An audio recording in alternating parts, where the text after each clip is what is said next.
All right, everyone, today's workout is Dirty Dancing. Whenever I think of this movie, I think of that song. Today's a little bit different in the structure. We have only 3 rounds, so that's a good thing. But we are looking for 1 minute at each movement, and we do have several movements that we're working with here. So let's run down the list. We're looking at for 1 minute at each movement, we're looking at alternating squat curl press, some bent over rows, some dips, alternating squat curl press again, bridges with a static press, chest press with a static bridge hold, alternating squat curl press one more time, and we're going to wrap up the round with some Russian twists and some bicycle crunches. So a lot to go through here. Don't let the number of movements get to you. We're going to go through them all. And again, looking at those alternating squat curl presses are coming up a few times in each round. So you're going to get very familiar with those. So let's jump in. Let's have some fun. Let's get sweaty.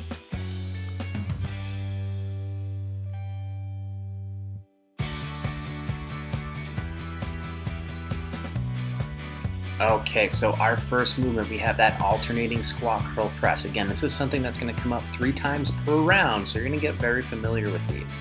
So we're doing this with those weights positioned between your legs. We've got that a little bit wider than shoulder width stance, a slight angle out to those feet. And just as a traditional squat, we're sending those hips back and down so those thighs get about parallel to the ground. We're going to push through your heels to come out of that squat. And as you come to the top, we're going to get a bicep curl on one side and finish with an overhead press and then return the weight back between those legs. And we're going to alternate with each squat you do. So we are looking for 1 minute total here. So really making sure we keep that chest high as you get into that squat. Again, keeping the weight in those heels to keep the tension out of those knees. Another helpful tip, keep those knees pushing wide as you come out of that squat. That'll make sure that those knees don't buckle in. Keep those knees nice and safe.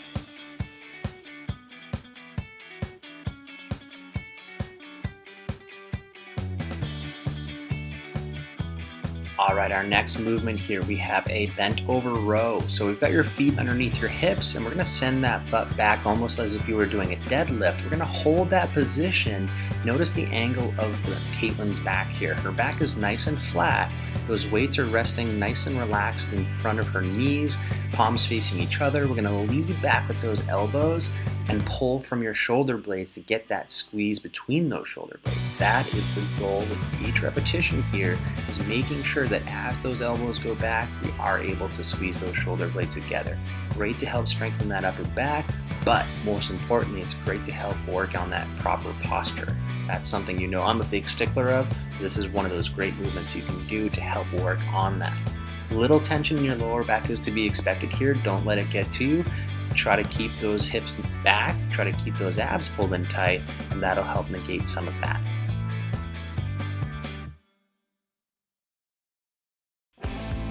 Okay, we are going to work the back of those arms with some dips here. So you can use a coffee table, an ottoman, a chair, whatever you have around that you can kind of sit off the edge of and keep your hands on the edge of to help give you that support. We're going to use that. So we want to slide just off the edge of that step.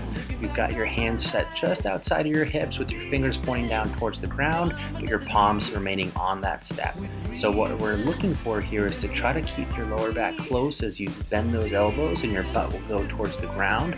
The lower you go, the more challenging it's going to be, so you can always adjust the depth here to make it a little bit less challenging if you need to.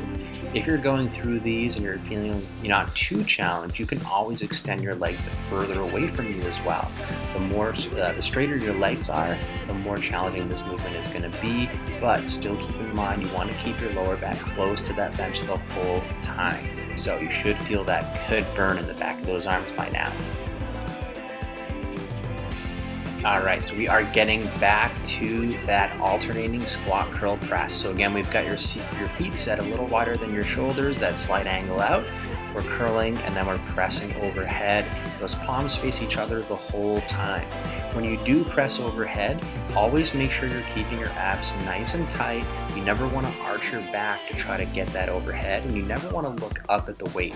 Just keep looking straight ahead. Your elbow will end up next to your ear as you finish that press, and then you come back down the exact same way you went up. You think about that reverse curl and that extension down between the legs there.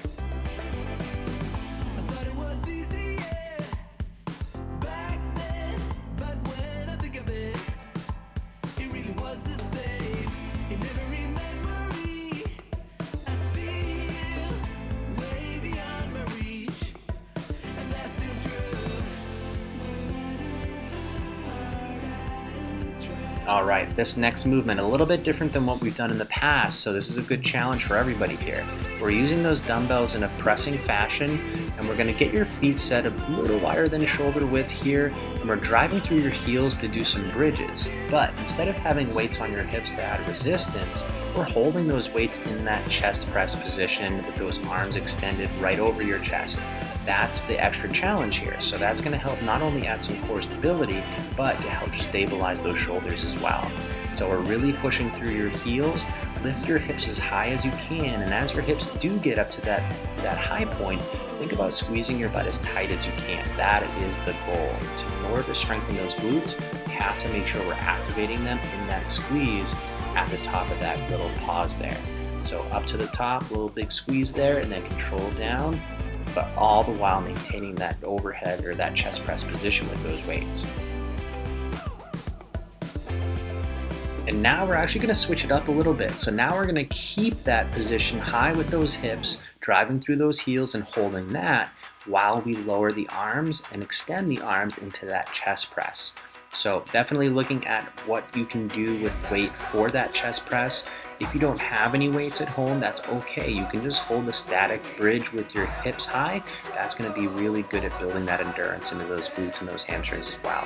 If you are having weights to do that chest press with, you've got your palms facing down towards your legs, and you're letting those elbows drift away from your side until the backs of your arms essentially tap the ground, and then you're driving back up to the top so those weights finish up with the arms extended right over your chest.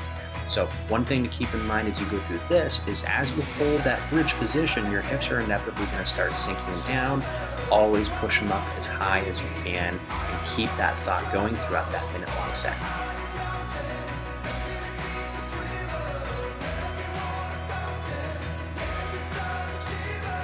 All right, you guessed it. It is back to those squat curl presses. Remember, we're alternating here. By this third time through in each round, you should be feeling pretty confident in the movement, but keeping in mind that fatigue is going to set in. So your pace may kind of slow a little bit here, but just think about that high quality movement. Try to keep moving at that nice consistent speed throughout that minute-long set. Again, this is the kind of workout where rest isn't built in, but this is a further point to challenge you to help you push through those times of fatigue, push through those times of high heart rate so that you get a little bit more comfortable and are able to not only build your aerobic capacity, build that muscular endurance, but something that can help translate into real world activities, just like going up a flight of stairs, carrying groceries upstairs, you name it. All right, next we are going to transition down to the ground. You can choose to use a weight for this one or not, but if you're going to use a weight, either way we're setting up with those feet crossed, those legs in the air if you can. You'll notice Caitlin's got her knees bent. She's sitting on her butt, but she's balancing there. That's where the stability comes in, and we're just turning those shoulders side to side. Notice Caitlin's head is tracking with that weight to make sure her shoulders are turning. It's not to move the arms, it's to have those abs do the twisting for you. If it's a little too tough to keep those feet up, you can keep your heels down just like Caitlin is here to help kind of take some of that tension away from that lower back. Again, if you don't have weights, this is going to be what your twist will look like. Arms are stretched out, hands together, but again, her head is tracking, following her thumbs as she turns side to side.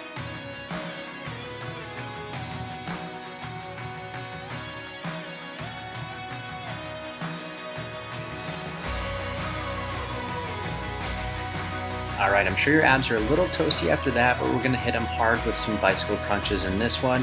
So we've got your hands supporting your head lightly with your hands just behind your ears here, keeping your elbows wide. We're gonna alternate crunching across towards that opposite knee. So that's, you can see the opposite leg is gonna extend out, and then you pull that other knee up towards that elbow. That's that bicycle form of this bicycle crunch. So if it's a little too challenging to keep your legs elevated here, you can always rest a foot down on the ground and then bring that opposing knee up towards that elbow.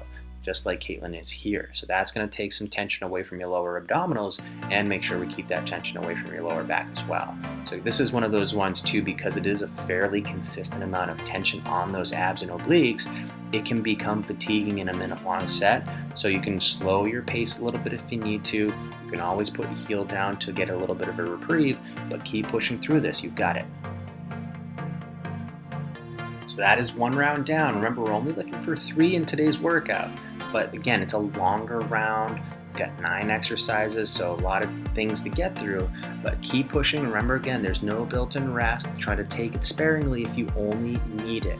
Let's go ahead and put a sweaty selfie in the comments section of the Facebook group and let us know what you thought. And we'll see you in the next one.